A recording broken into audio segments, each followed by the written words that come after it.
Well, we want to introduce to you Robert O'Hara, who's an investigative reporter at the Washington Post, and he's been writing an occasional series on cybersecurity threats for that newspaper. Mr. O'Hara, welcome to the Communicators. Thank you very much for having me. Let's start with zero day. What is a zero day? Zero day is the name that hackers give to a gap or a vulnerability in software that lets a bad guy into a computer system. These gaps take a lot of forms. They've not been previously discovered, and so there's no way to block them. When a hacker has a zero day, with the right tools and skills, that hacker can break into a system and take control. That's the zero day, or also known as an O-day. How would you describe this series that you've been writing for the Post? Well, it's really the mission that I think I should probably describe, and that is that we were looking into cyber and cybersecurity and the cyber war. The Pentagon had declared cyberspace, the environment of people and machines and networks, as a new domain of war. And yet we realized that maybe 1 in 1,000 people really understood what cyberspace was and the degree and depth of the vulnerabilities. And so what we're trying to do in the Zero Days series is to take pieces of it and explain the fundamentals. And the platonic idea is that everybody from my mom and dad to Congress and people around the country can understand, and so maybe start the process of coming up with ways to defend cyberspace better. Well, Mr. O'Hara, if you look at cyberspace in the United States right now, how would you describe security overall, much as we would describe maybe crime or break-ins in a neighborhood? Well, in the spirit of the explanatory mission that we have, you can't really talk about cyberspace in the United States. A computer user in Washington, D.C., or in Wichita or San Francisco is effectively working shoulder to shoulder with a computer user in Beijing or in Moscow. There's literally milliseconds of difference in space and time in cyberspace. So I thought I'd point that out. As for the security, the reality is that it's almost remarkable how vulnerable computer systems are. And cyberspace is not what most people think it is. Most people now equate cyberspace with the internet. But if they want to think clearly about what cyberspace is, I think it's important to note that it's the GPS system on the new cars, it's the iPhone and the droids, it's jet fighters and jet planes. Anything that is driven by computers, by computer code, and is linked to networks can be a part of cyberspace.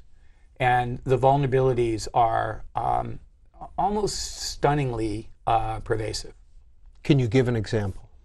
Well, sure. Charlie Miller, who is a former government hacker who worked on the good side, is now a security specialist and one of the great hackers in the world, a white hat hacker. He, last year, decided to explore vulnerabilities in the iPhone. And he found a vulnerability in the iPhone that when he deployed it the right way, this was for a contest, enabled him to take over a portion of that iPhone. Industrial control computers run water systems and electric grids and so on. Last year, a disgruntled hacker abroad went into a water system in South Houston in Texas and got control of those computers. The list goes on and on. There's hacks of Google, hacks of a security firm, RSA. There are millions of attacks, literally millions of attacks around the world and intrusions on computer systems every day in the world. Probably the most phenomenal attack involves a worm called Stuxnet. And that, in that case, the United States government, I think working with Israel, but the United States government developed a computer worm that went into the nuclear processing facilities in Iran and disrupted centrifuges. So it was developed by the U.S. government?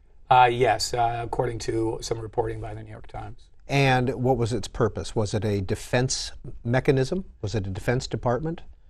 No, it was a purely offensive, preemptive effort to slow the nuclear weapons processing capability of Iran. Well, you mentioned Charlie Miller, and Mr. Miller is in St. Louis, and he joins us today on the Communicators. Mr. Miller, what was your goal in breaking into the iPhone? Well, in that particular case, it was for a contest, like Robert mentioned. They have this contest every year. Hackers across the world enter it, and they have various devices, and if you can break into the devices, you win some cash and the device itself. So that was my goal. I won that contest a few times. Earlier in my career, it was more about showing that things like iPhones or desktops running Apple software were vulnerable, because it wasn't really believed that it was. But now it's just, I've shown vulnerabilities in iPhone. I found attacks where I could send a text message to an iPhone and take it over in the past. All these are fixed now, because part of the contest is that all these vulnerabilities get fixed after the contest. So it's a fun way to show off your skills, and still, everyone gets protected by the attacks that you come up with. How long did it take you to break into this iPhone, and from where did you do it? An office? Where? Okay, so the iPhone attack, it probably, at the contest it only took a few seconds, but the preparation is the important part. So it probably took me, maybe a month of preparation with a colleague of mine, Deanne Blazakis. So, a few weeks of looking for a vulnerability, a few weeks of taking that vulnerability and making it into, an exploit that I could actually use to attack a phone. The actual contest took place in a security conference in Vancouver. And so I was actually physically in Vancouver, and they had an iPhone there, and I attacked it and stole a bunch of data off it, and that was the proof that I had succeeded. So, Charlie Miller, could you do this from your living room? Could you break into a bank, break into other devices from your living room? Yeah, that's the amazing thing about cybersecurity, is that you don't have to physically be anywhere. We're all connected.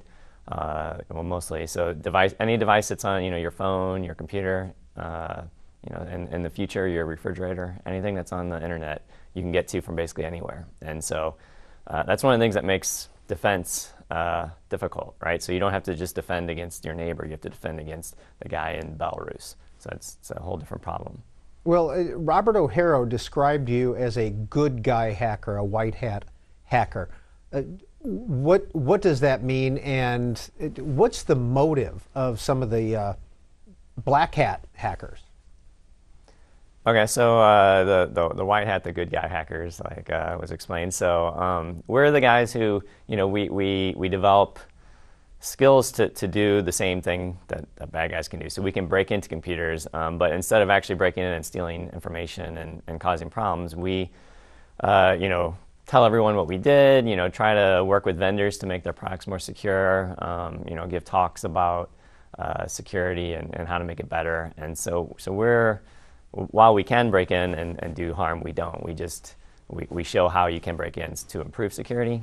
On the other hand, there's the actual bad guys, and they have various ranges of motives, from just, teenagers goofing off and trying to impress their friends, to actual organized crime, trying to steal money and credit card information, to governments trying to commit espionage and actual cyber warfare. So there's a whole range of attackers on the black hat side. Now, we didn't get a whole lot of your bio, but we understand that you worked at the National Security Agency for a while and are now with Twitter. What did you do with NSA? Well, I can't say too much about that, but I worked there for 5 years. I worked in their, computer security group, and I can't say a whole lot more than that. And you're with Twitter now, correct? Yep. So between that time, I basically, for the last, say, 7 years, before Twitter, I just started a couple months ago.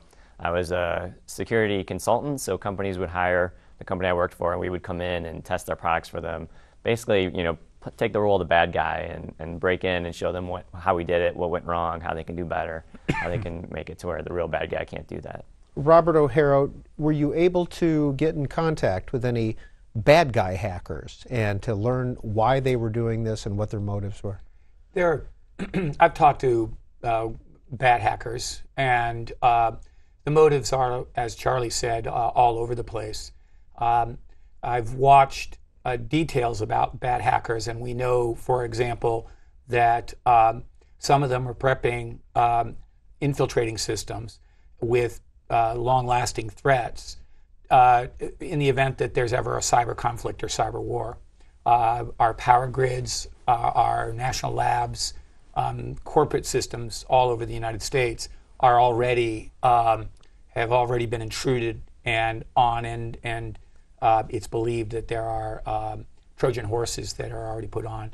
Lots of espionage is occurring.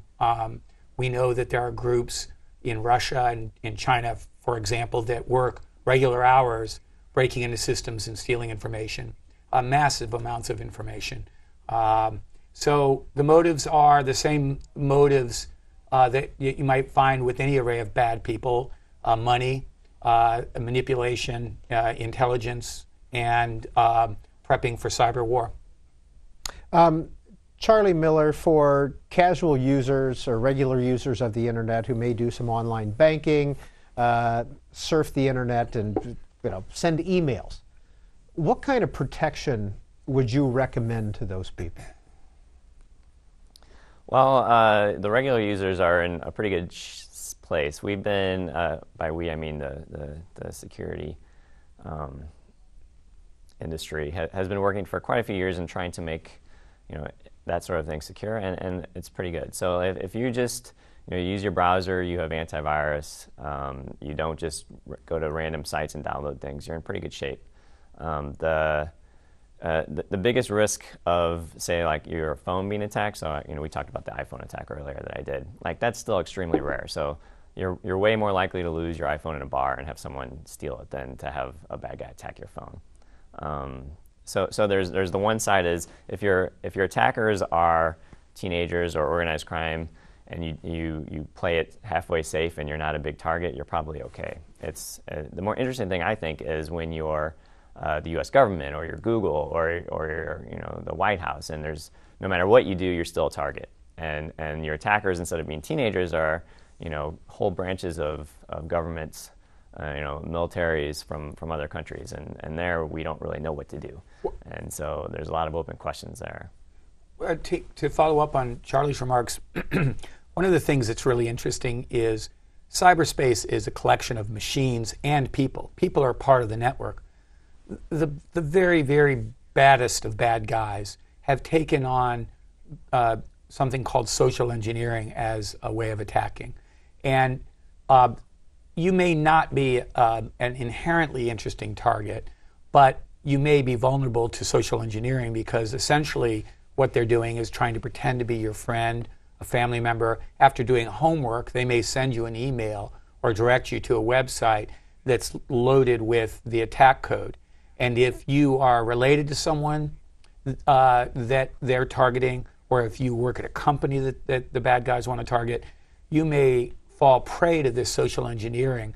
And there's almost no way to stop it because of the clever nature of it. Recently, we did a story about, again, Chinese hackers who were going after gas pipeline companies, intelligence contractors here in Washington, security consultants and others, and it was all part of the same campaign, and it looked like part of an espionage effort, and it was based on social engineering messages that looked like they were coming from in-house, but they were really coming from these Chinese hackers. Charlie Miller, we talk about Chinese hackers or Iranian hackers. Who are these people? Are they employed by the government? Where? And we don't really know. So we can trace back attacks somewhat, but it's difficult. So if a computer here in Washington, D.C. is attacked, we can trace back, that attack came from a computer in China.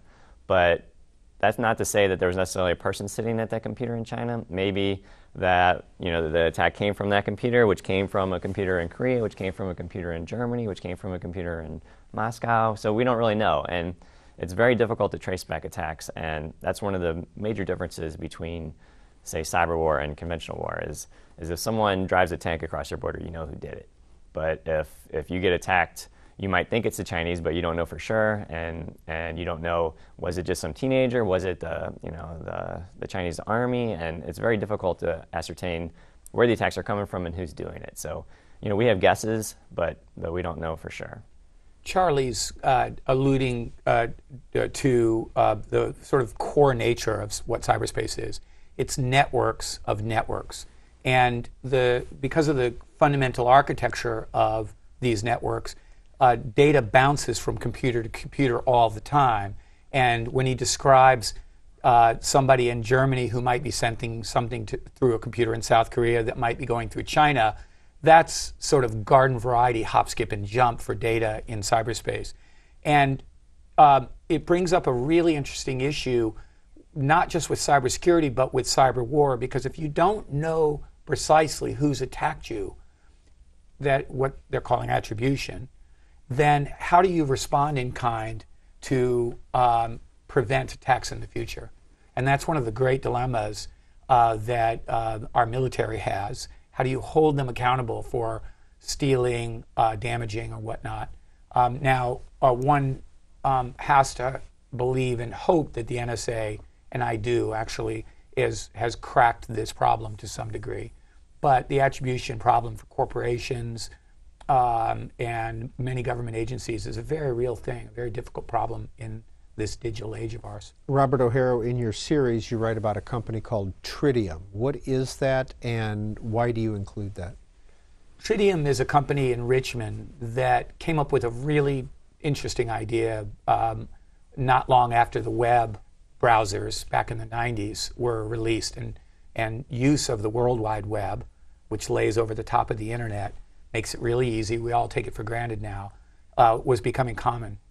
And what they did is they realized that the web browser could be like a universal remote control that could direct devices anywhere in the world that were connected to the networks. So, for example, a security camera, you could use your mouse to have the security camera look left or look right. You could be sitting in Washington and controlling a camera in San Francisco. Heating systems all over the place. You might be controlling 5 buildings, high rises, elevators, medical devices to some degree, and also access control for security. Let's say I have a Pentagon facility, which is a real example. But it turns out that Tridium became so popular and moved so quickly. And profitable? And well, its financials aren't available, but one assumes they were acquired by Honeywell several years ago. But they're very popular, and they grew very quickly, and their system is used in 52 countries now. But it turns out that it was vulnerable to a very well-known, rather old vulnerability that hackers knew about, everybody's have known about for years. And so I thought the story was valuable and instructive because it showed that the gee whiz component has sometimes blinded software makers and manufacturers, and the profits that lay within reach have sometimes maybe blinded them or clouded their view of risk, so that they rush forward with the technology before it's as secure as it probably should be. Charlie has given some terrific talks about the incentive structures for software makers and whether or not they're properly in balance to make sure that they're secure with their software before they release it. But I'll let him speak for himself on that. Well, Mr. Miller, if you would speak to that. Sure. So we're in a situation where we all run code that was written by a vendor like Microsoft or Apple or Cisco or whoever. And the problem is it's very difficult to write secure code that's perfect with no vulnerabilities. And it's hard to measure whether code is secure. So even an expert like myself, it's very difficult for me to tell you whether, if given 2 programs, which one is more secure than the other. So it's hard to measure, and people don't want to necessarily pay for that. So we all want to buy the latest gadget, the new iPhone comes out or whatever, and we don't really think to ourselves is how secure is this? And maybe I shouldn't buy it because it's not secure. So companies, they're out to make money, and that's what they're there for. So they want to push products out the door. They want to beat their competitors. They want to have the newest features, but they don't necessarily want to take the time it takes to make sure their products are written very securely. And consumers so far haven't really demanded it. And so we all use the software, and we're all vulnerable because the software is written in a way that was intended to maximize new features and profit, and not intended to maximize security. Charlie just raised a really interesting issue I'd like to just underscore, which is consumers, people have not asked for more secure products for the most part. That's related in part to the fact that very few people really understand cyberspace and how it all works. We all love the benefits. It's miraculous. I would venture to say that Charlie is among those who are thrilled with the miracle of the internet and all the networks and the computing power and the benefits it brings to all of us and society. But the fact is, many people are afraid to actually confront the trade-offs that come with all these benefits. And one of the things that we're trying to do at the Post with 0 Day is not to scream the sky is falling, because it's not, but to try to make clearer those trade-offs so that people can start making better decisions and can start asking for better security. And in some ways, maybe eventually ask the companies that are making technology and writing code to shoulder the full cost of doing business, which I would argue involves creating a secure product. Charlie Miller, what about when it comes to social media and the sharing of information that we as consumers do with Google, Facebook, et cetera, et cetera? Does that lend itself to less secure networks? I mean, it doesn't affect the network per se, but what it does is it puts a lot of our information, sometimes private information, out there. So, if you had never connected to the internet, no one would necessarily know what you liked, or, if you were dating someone or whatever. But with Facebook and other sort of social media, that information is there. And even if you lock that down to where only your friends can see it, it's still out there on some server somewhere. So, some bad guy could get to it if they wanted. So I think if you consider that, a while ago, no one would ever agree to carry around a tracking device, right? But now we all carry around cell phones, which you can inherently track. And no one would ever have posted, let anyone read their email. But right now, a lot of us use Gmail, and all our email is stored on a server, at Google. And so it's just interesting that we've as a society have given our information out. Whether we want it to be for everyone or just for a few people, it's out there, on someone's server, and so people can get to it. And that sort of changed the whole way of privacy in this age. So are you finding as a security consultant that the social medias of the world, the Twitters, the Facebooks, the Googles, et cetera, that they are leading in security precautions or not? Well, some of them certainly are. Google makes a show for sure for having a pretty secure web browser in Chrome and that. But right now, not too long ago, they were attacked by, they think, the Chinese, and they were able to get in their networks and steal a lot of data. And so even the best get hit. And another example is Microsoft. About 10 years ago, started a program to try to produce secure software. So back when Windows 98 was out, it was really awful. But now the newest versions of Windows is quite good. So they've really spent a lot of time trying to make it better. But still, there's every month when you have to download a new patch, that's because someone has found a vulnerability. So we have a long way to go, and we all rely on this software, and we're all vulnerable because of this software. Robert O'Hara. Well, a couple of thoughts. One is, and this is a thread that I'm pursuing right now as part of my series. It turns out that a lot of people have heard of electronic medical records or electronic health records. I'm just now learning that a lot of those records that are being created as part of healthcare reform are being kept on remote servers. In fact, the doctors that have the electronic health record system don't have the records anymore. They're being kept by contractors on servers, and Charlie triggered that. The other thing that's really interesting is I think that the software makers and the vendors really get credit, or ought to get credit, for improving security. Things are much better on a lot of products and software than they were 5 years ago, say, or 10 years ago, certainly.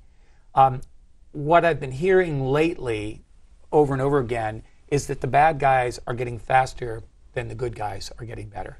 In other words, the attack methods, the cleverness, the ways of evading detection are improving faster than security on the good side of things. And of course, that's very troubling, in part because when you boil it all down, no one still fully understands what happens when billions of people and billions of devices interact in cyberspace. And the bad guys take advantage of those clouds of uncertainty. Charlie Miller, what's your message to Congress, to Department of Homeland Security, to DOD? Well, I guess it would be that we've spent a lot of time, we're a lot better than we were 10 years ago. We're less vulnerable in that software's a lot better. We have a lot more protections built in. But, so if you want to run a company and keep out the average hacker, we know how to do that now. But what we don't know how to do is secure, military systems from attacks by, other governments. So well-funded, very creative, very smart attackers still can beat us, and we don't know how to deal with that right now. So we need to figure out whether it's holding the vendors to task, whether it's building new defenses that we don't know yet. We need to figure out how to defend against sophisticated attackers, which is something we just don't know how to do right now. Well, Robert O'Hara, your series, which by the way is linked to our C-SPAN website if you would like to see Mr. O'Hara's series, has gotten some response from DHS, and often when you write the next day, there's an official announcement. Right. There's been some reaction to it. That's more typical of an investigative series, but I'm trying to merge the homework with mentors like Charlie Miller and officials in the government, officials out, hackers. I mean, these young, guys that are breaking into things, sort of teaching. So there's been some response, and that's gratifying. I think that our mission at the Washington Post here is somewhat platonic in the sense that we really want to teach people so that everybody is on the same page, generally speaking, so good policy can grow out of that. We're really not in a position of offering policy suggestions because it's so complex, it's so difficult. But I do think that Congress, if I had one recommendation, it would be really good if they immersed themselves in the subject and then came up with some plans for making things better. May I note that we're trying to contribute further to the education, as the Post has a conference with some very senior former intelligence officials, hackers, and others coming up at the end of the month.